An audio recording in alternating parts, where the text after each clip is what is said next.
even till now, we've not even reached on the honeymoon. We've not shut up. Let's not go there. Let's not go there. Why did I do this? Let's not go there. Why did I bring this up?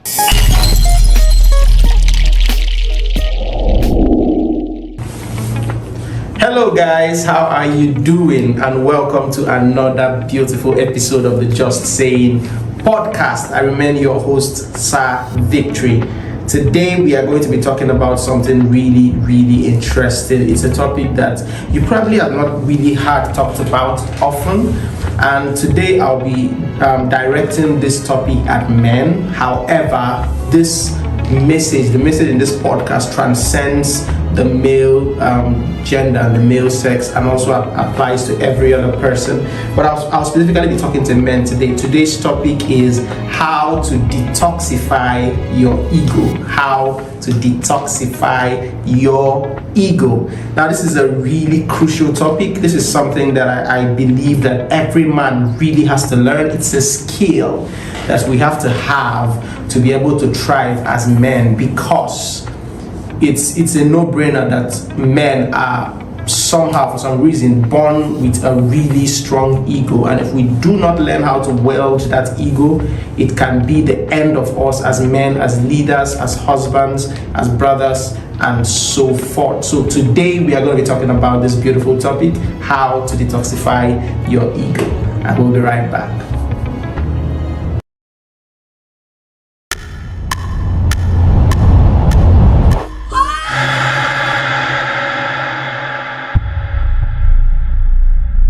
Marriage is like rowing a boat. One person can row a boat, but they can only get so far. Things like this is why I signed those divorce papers. Why didn't you tell me? You really want to know? Let's talk about it then, shall we?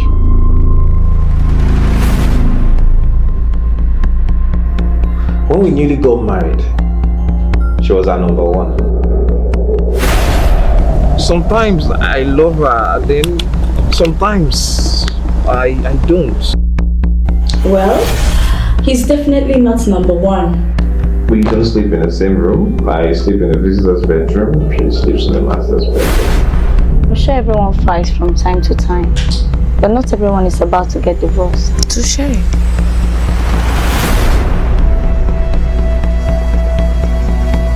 But all she does is nag and complain. Fred, no one nags and complains without a reason to.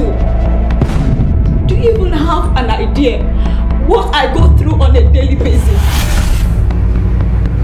There has been an accident. Anita is in the hospital. Accident? How? Have you ever told me why you didn't pick my call the day I lost the pregnancy? Have you? You look good. He's doing a great job. I told you I was in a meeting with Barrister Rita. Don't talk about my wife. One of your little fine Millicent crusade. It took you 5 years to show. Sign the divorce papers and let's end all this nonsense.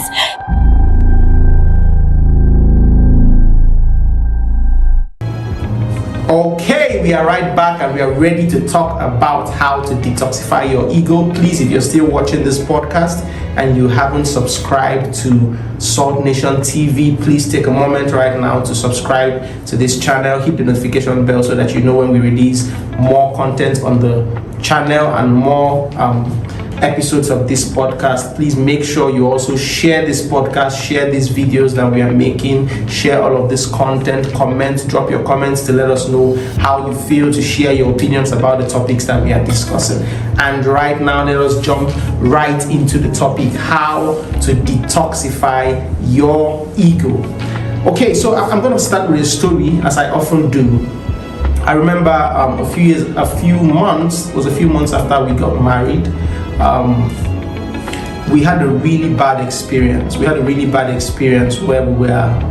were both really pissed for some reason. Right now, I can't remember exactly why we were angry at each other, but I just remember us being really annoyed at each other. And so, it was a whole vibe in the house. It was like, to your tent, so Israel, everybody had retreated to their own corner. It was cold. And I remember being really, I had rationalized the situation, and I felt I was right, so I didn't see a reason to apologize to my wife. I thought she had to be the one to come apologize. And I remember it really getting tense for a couple of days or more, and one day while I was praying, I just heard the Holy Spirit speak to me. I just had this prompting in my heart to do something absolutely wild, like something so ridiculous to me at the time. Being a Nigerian, being African, being an Igbo man, it was a really, really ridiculous prompt that I had. The prompt that I had was this: go to your wife, kneel down, and apologize.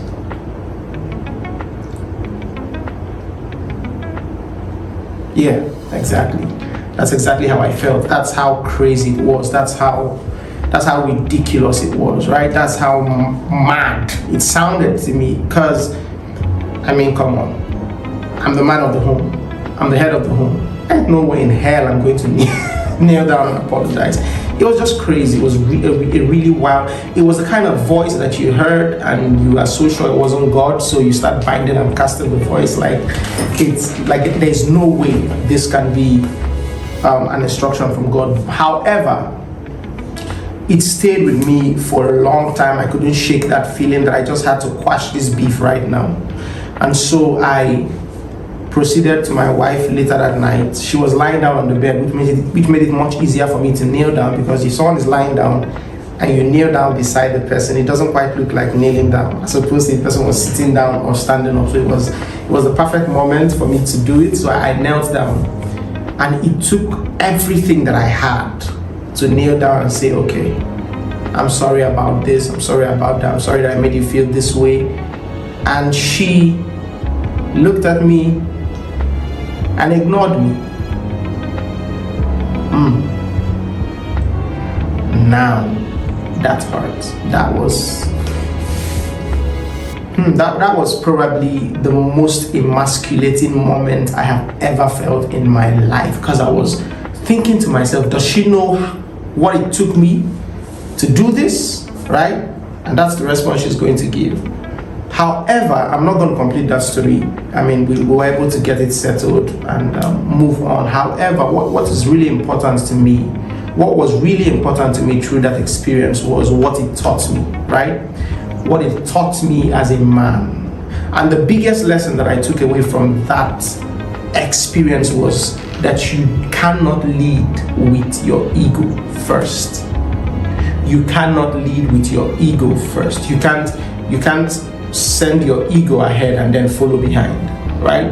Because oftentimes as men, our ego is the most prominent part of us. In our interactions, in our relationships, in our leadership style, it's all about not being disrespected. And that's something that's so dear to us. We never want to be disrespected, never want to feel less than, never want to be in a situation where we are perceived as being not capable or not able, right?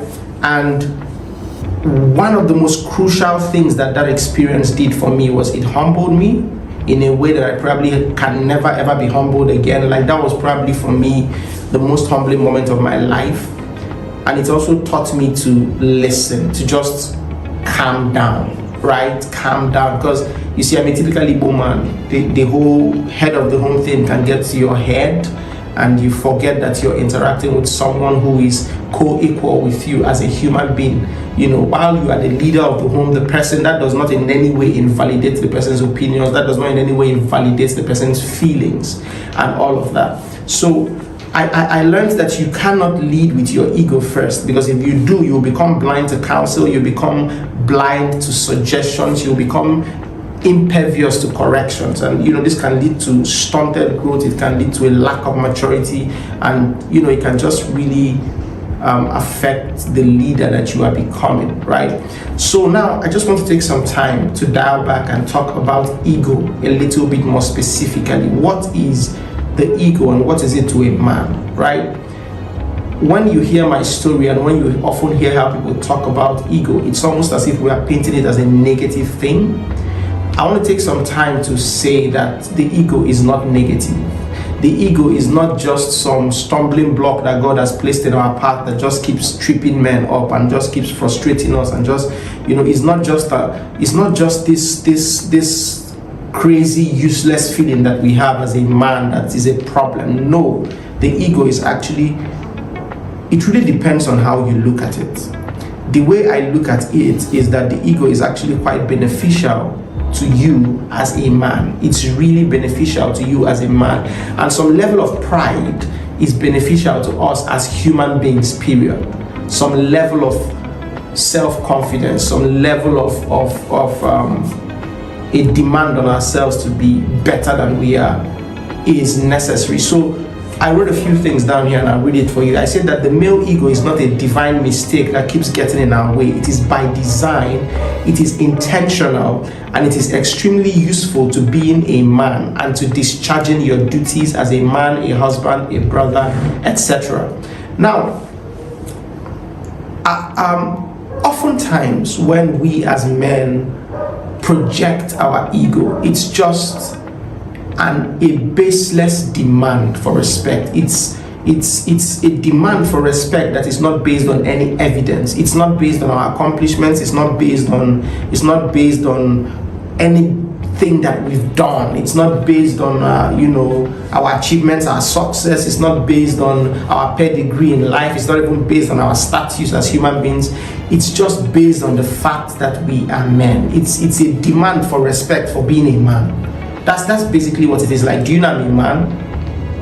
And that's what it is. Oftentimes when we talk about ego, that's what it is. It's baseless. It doesn't have anything backing it up. And this is the reason why it can just become toxic and can become very, very detrimental to us as men. Now, this is not to say that this is the best definition of ego, but oftentimes when we talk about the ego, that is what we are talking about. And that's the reason why it becomes a very useless emotion and a very useless demand on our part. However, that is not the best way to define the ego, at least not for a man who is wise, not for a wise man.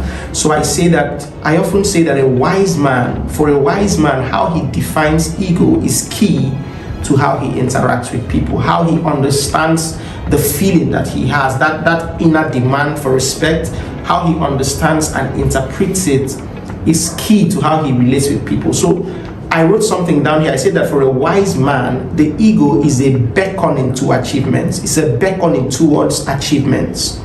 And just to break that down, I would describe it as it's almost like God has placed the picture of an ideal man in your heart. In every man, he has placed the picture of the ideal in their heart, of what they can become, of whom they can become, of what they can attain.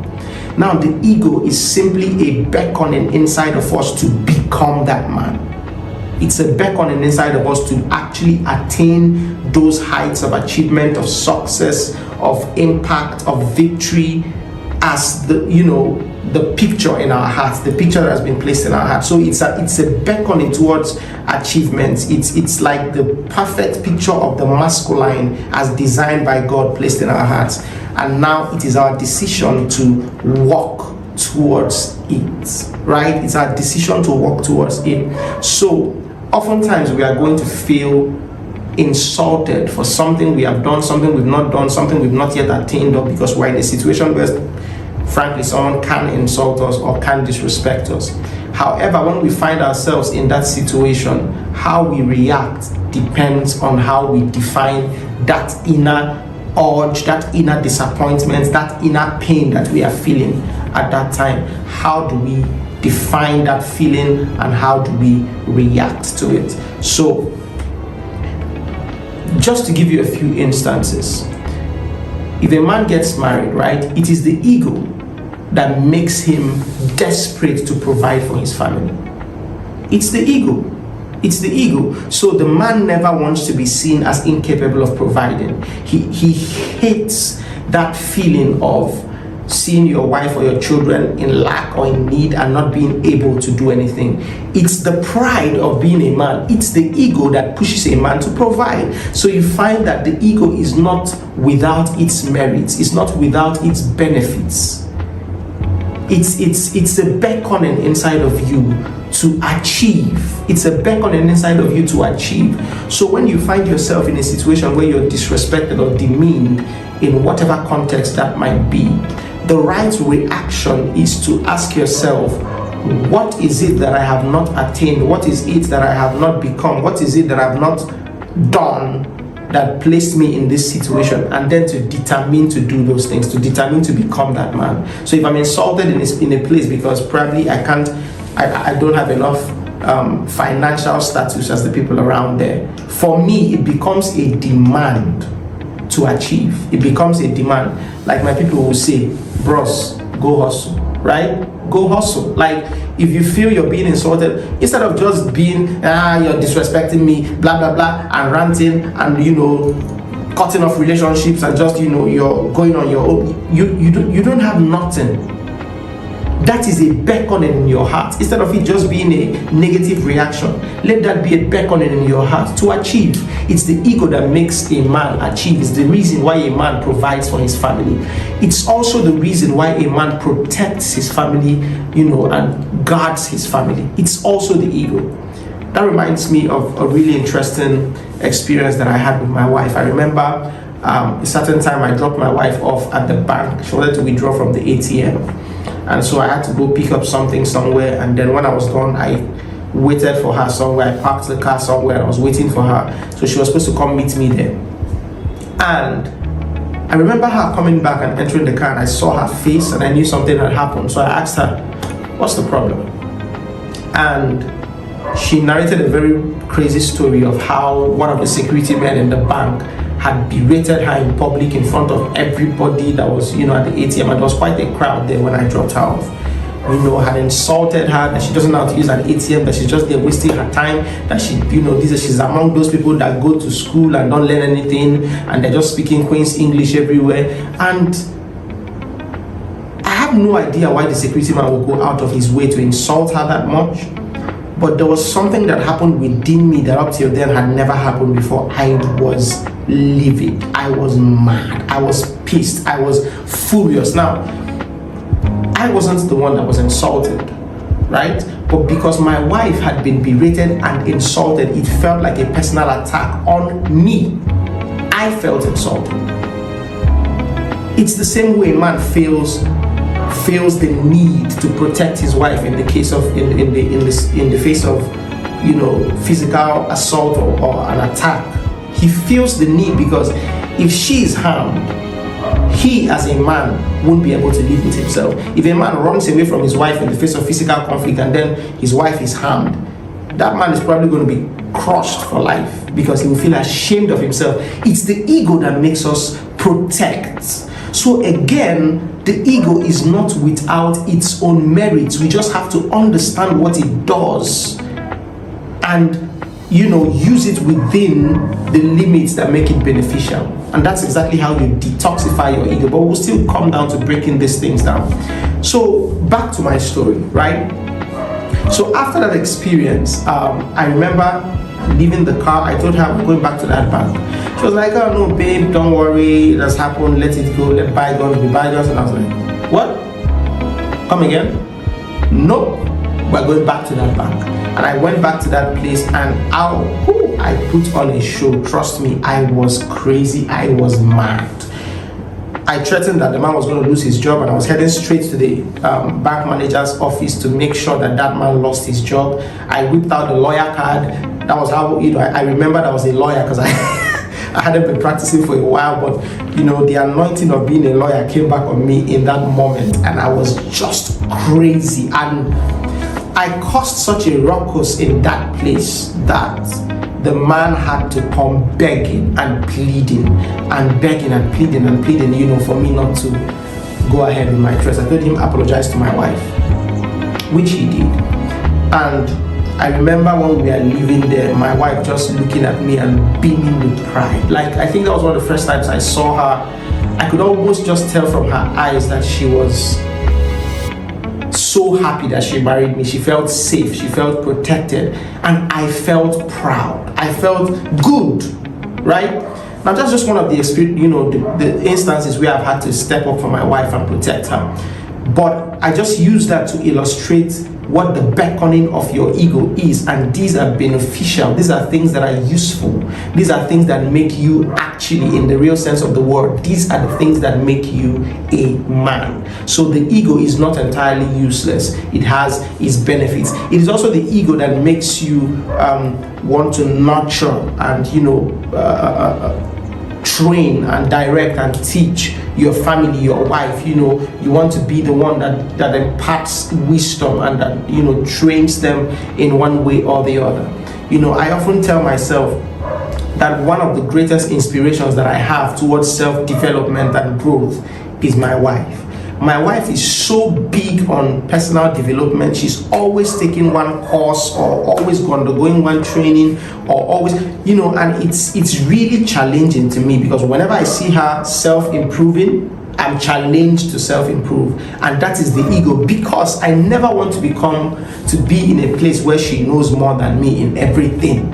I mean, of course, I already agree that there are some places where she knows more than me, and there's nothing we can do about that, right? She's into the education sector, she's a teacher, and she's excellent at what she does. And I can't compete with her in the spaces that are hers. But there are spaces that are general, that either of us can struggle for, so to speak. And the word is not struggle, so to speak, but it's like that's the place where all of us need to gain more knowledge and growth and experience. And I never want to be left behind, right? I never want to be the person who, and now this is not to say, but you see, this is a reality that all men face, but every man reacts to it differently. So there are some men who, because of that, try to put a lead on the growth of their wives, try to force their wife. Why must you do your masters? Why must you do, now only you want to go school? I better go sit down somewhere, and he just tries to frustrate it because he doesn't have the drive within himself to improve. And so he just feels that the only way he can maintain an advantage is by making sure she doesn't improve. Now that's also a negative way. It's the same beckoning, it's the same feeling of ego, but the reaction is different. Right? So for me, I have chosen to self-improve and to keep the pace and to make sure that I'm constantly outgrowing her. That is the male ego, and the end product is that I'm constantly becoming better. I'm constantly researching, I'm constantly learning, I'm constantly growing, and that is becoming, that is contributing rather to who I am as a man, as a father, as a husband, and what I can contribute to them. So it's the ego that drives me to want to be the provider, the protector, the teacher, the counselor, the one who speaks wisdom at all times. I never want to be seen as incapable. I never want to be seen as not having a solution to bring to whatever situation we might face.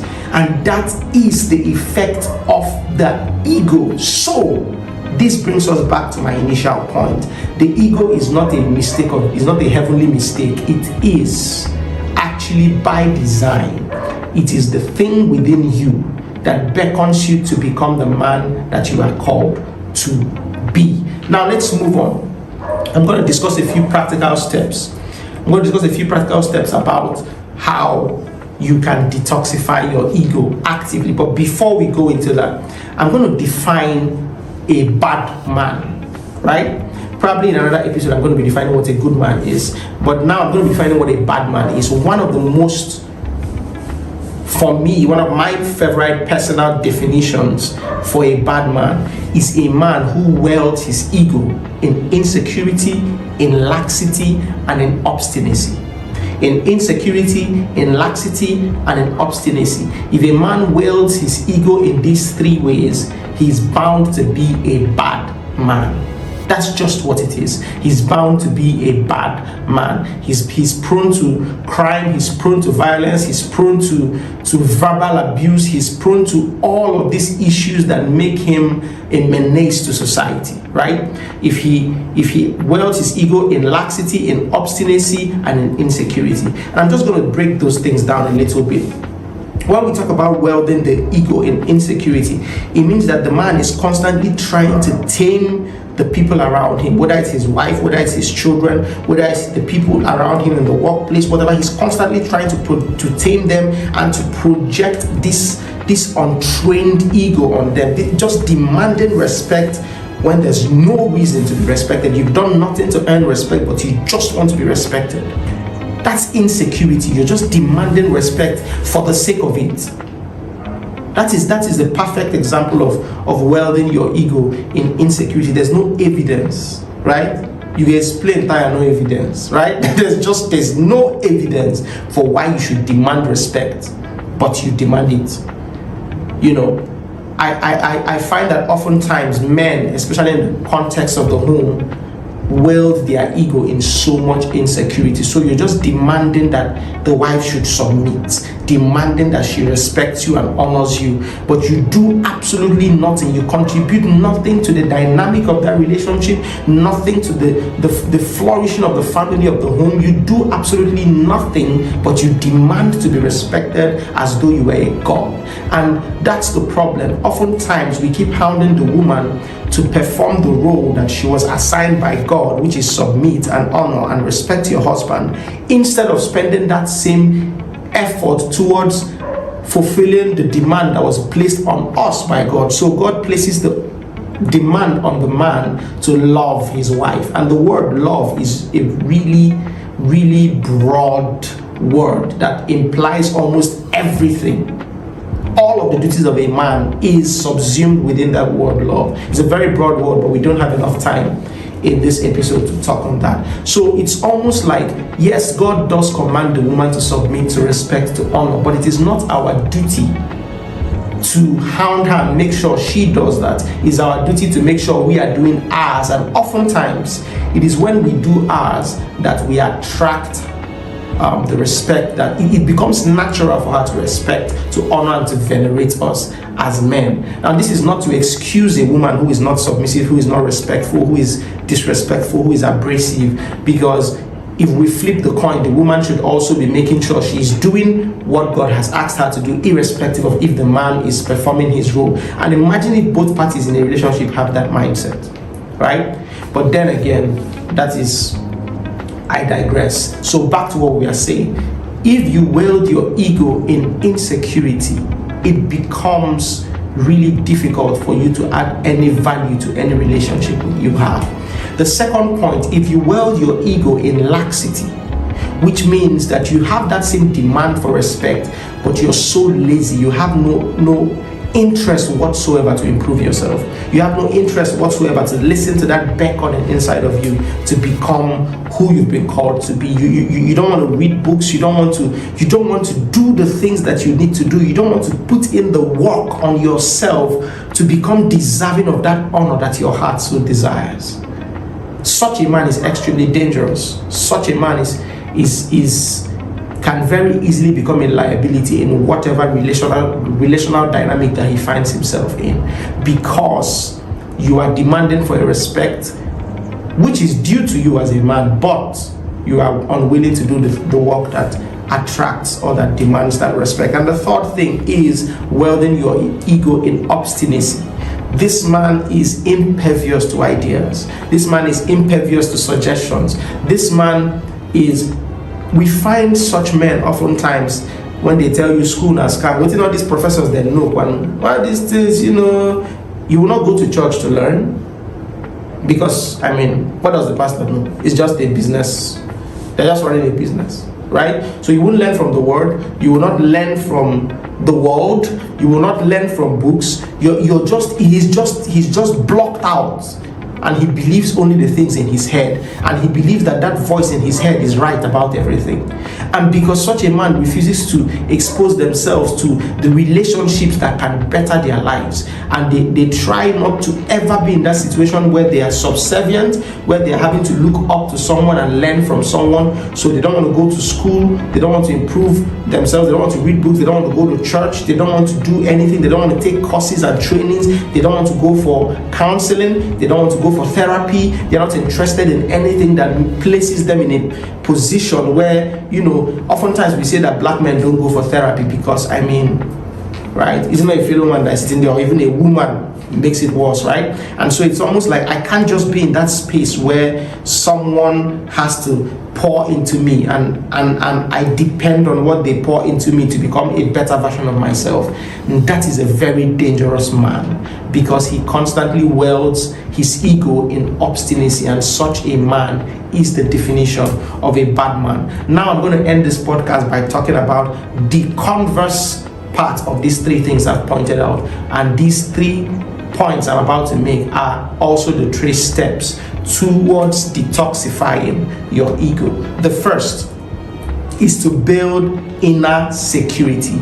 Build inner security. And I'll just tell you how I build inner security as a man. It is important that you derive your how do I put it, your sense of self-worth from a source that is not you, right? And so oftentimes I find that I'm secure in my perception about myself because I don't derive my perception from myself. I derive my perception from God. So it's often beneficial to derive your self-perception from a source that is transcendental, that is beyond you. And so because I know who God has made me to be, who God has called me to be, because I know who I am in Christ, it's easier for me to endure insults, to endure it when people insult me. And I just smile and I'm like, oh, well, that's not gonna last, because I know who I'm becoming and I know that I'm putting in the work, right? So my inner security, this is not to say that I accept insults and demeaning circumstances and whatever comes. That's not what I'm saying. However, I'm saying that if they come, I'm able to calm down because I already have an inner picture of who I am, an inner sense that I have derived from an external source that is transcendental to me, that sees me at the level that I am and has also seen me at the level that I can get to.